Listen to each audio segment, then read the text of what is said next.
The town of Dauphin had about 10,000 people in it, and it was a really unique opportunity because everybody was offered the opportunity to participate in the program. Now, the money flowed to people only if their income fell below a specified threshold level, so not everybody received the money, but they all had the opportunity to participate. And when you do that to an entire town, you start to see how things would happen if the program were rolled out nationwide. You know, if everybody had access to that kind of a program.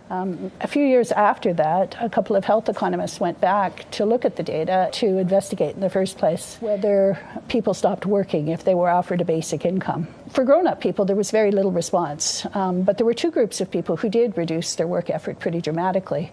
The first were women who tended to use the Mincome stipend in order to finance longer maternity leaves. And so they used the Mincome stipend to stay out of the workforce a little bit longer. But from my perspective, the much more interesting group were young unattached males reduced the number of hours they worked really dramatically. And it turned out what was happening was that we were really talking about adolescent boys. So they'd turn 16, they'd leave school, they'd get a full-time job. When Mincome came along, a lot of those families decided that they could support their sons in school just a little bit longer. And so what we saw was a nice little increase in high school completion rates during that period. So if you're only looking at the labor market, what you see is a reduction in the number of hours worked by 17-year-olds and 18-year-olds. If you look at the other side of it, you see an increase in the number of hours spent in school by the same boys. I was particularly interested in health outcomes, quality of life.